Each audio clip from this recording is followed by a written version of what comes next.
Sonic Frontiers, the game that's gone through a lot for its development cycle, and then in 2022, Sonic Frontiers came out and was well received. They even got some amazing updates, and I'll give my brief opinions on both these updates.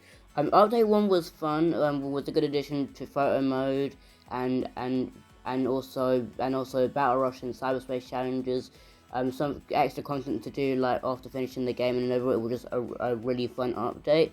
It was awesome going to search for banger Sonic themes to play in the open world that would fit with your exploration, and an update too. Overall, I just love both these updates, and they were so fun and great additions to the game. And now on to update 3. Before starting update 3, the game told you to complete the main campaign. Before starting this new one, it will give you an alternate ending to the original one. For those that felt unsatisfied from the original ending. And then without further ado, you begin the final horizon.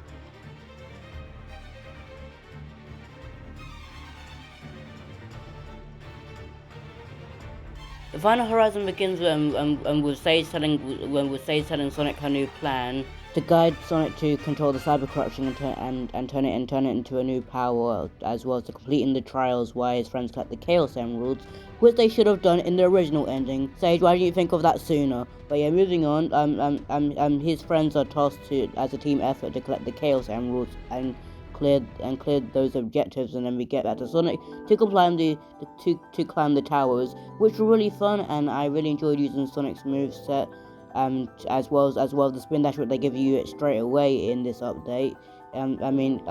Still you have to complete it in your original file, but in update 3 they just give it to you, and it's so fun to use, especially in cyberspace.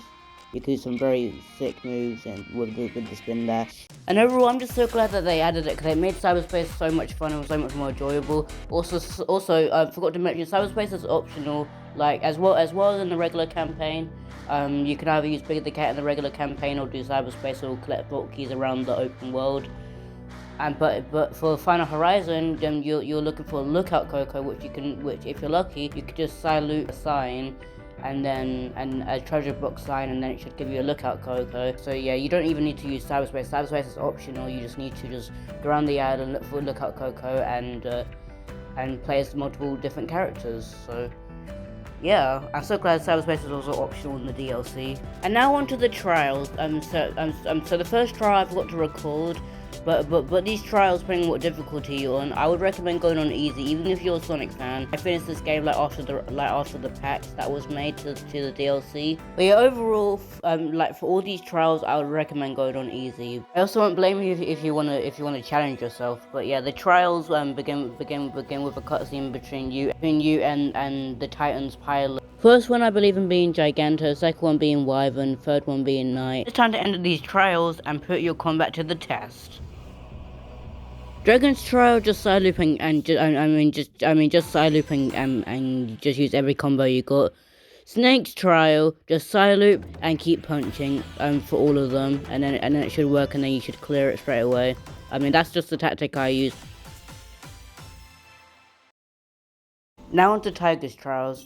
So what you want to do is parry, hit, parry, and then it'll be all done. And I actually enjoyed this one, just mastering the parry and the timing, and once I got the hang of it, it was so much fun to pull off. And overall, I've just enjoyed these trials. Now on to Trial 4, the Cranes Trial. So what you want to do is, and you also given a generous amount of 9 minutes to do this. It was once again really fun, and it really tested my combat and my timing and it felt rewarding trying to find out the best possible strategies to defeat Ninja.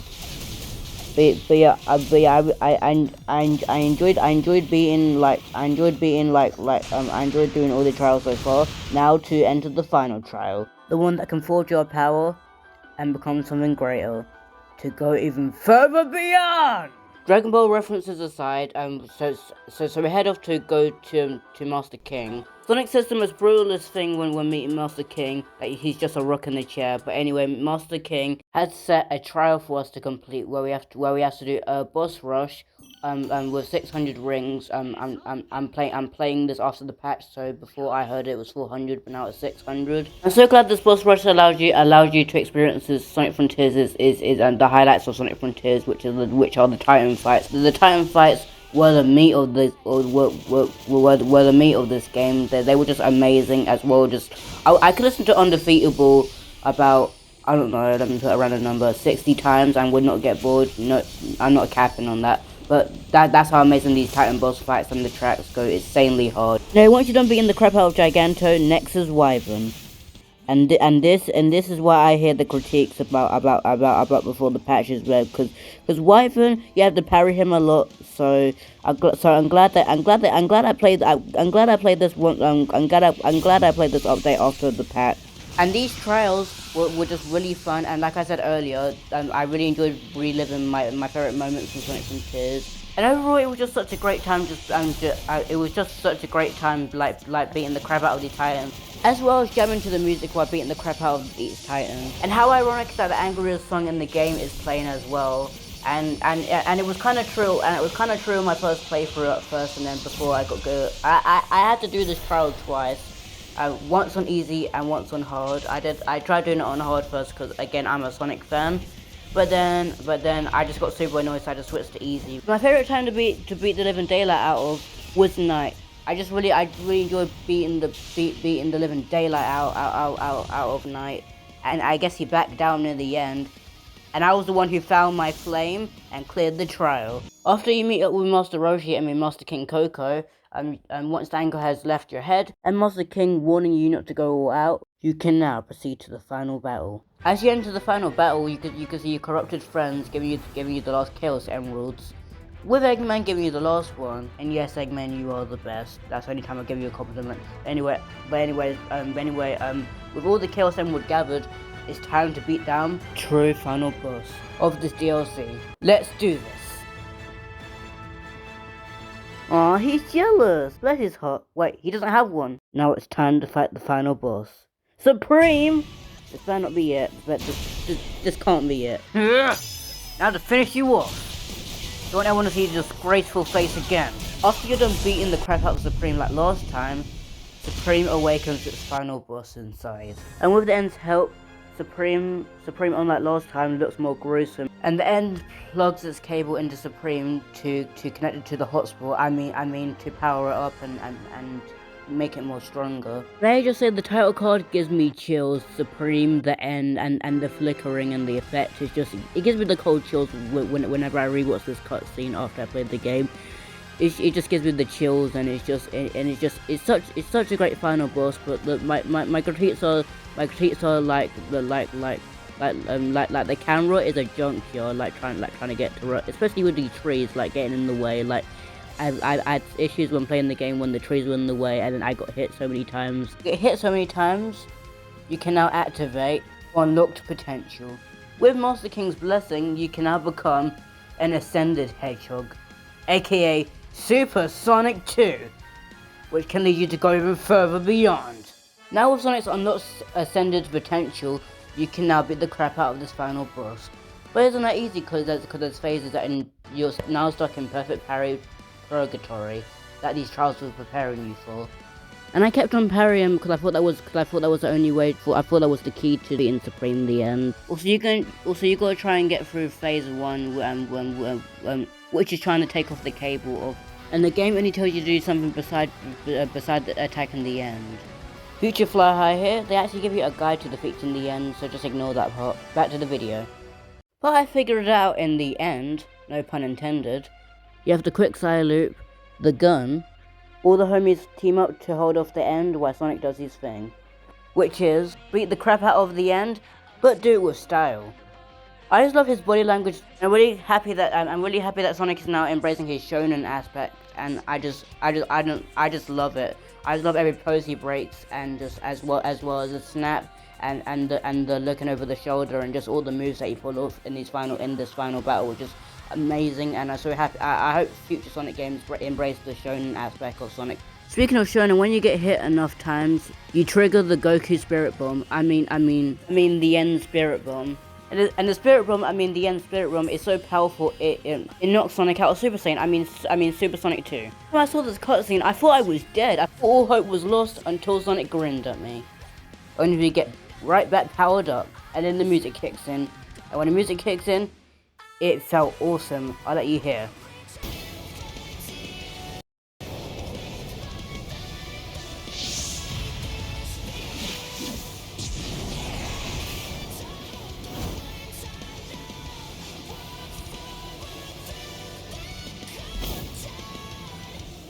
Then after that raw cutscene, you finish off and beat the crap out of the End. And your remaining rings, however many rings you had at the start, goes back to 100 like all the time. No matter how many rings you had.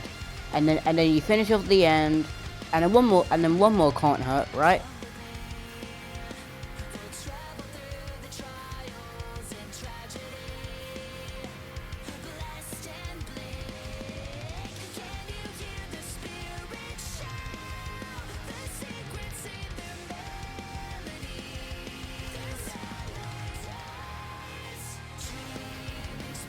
After giving the finishing blow to Supreme the End, Eggman tells Sonic to get inside the gun, and Sonic goes all out doing something that Master King told him, that warned him not to do, because otherwise he'll lose his power completely.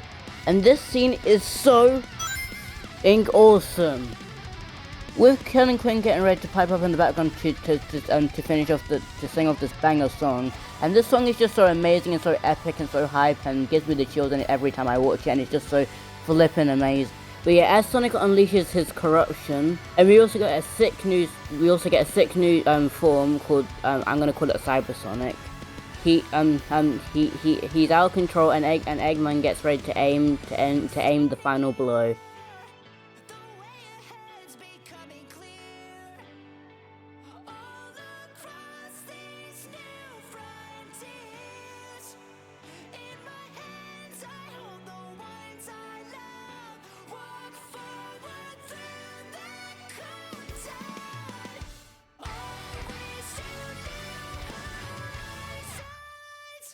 After that epic final battle, injured Super Sonic arrives back. The gang reunite, and just like the original ending, they all go off on their own adventures, and Eggman can finally have a happy ending with Sage, and Sonic Frontiers ends like that. And overall, this finale was so amazing, just awesome.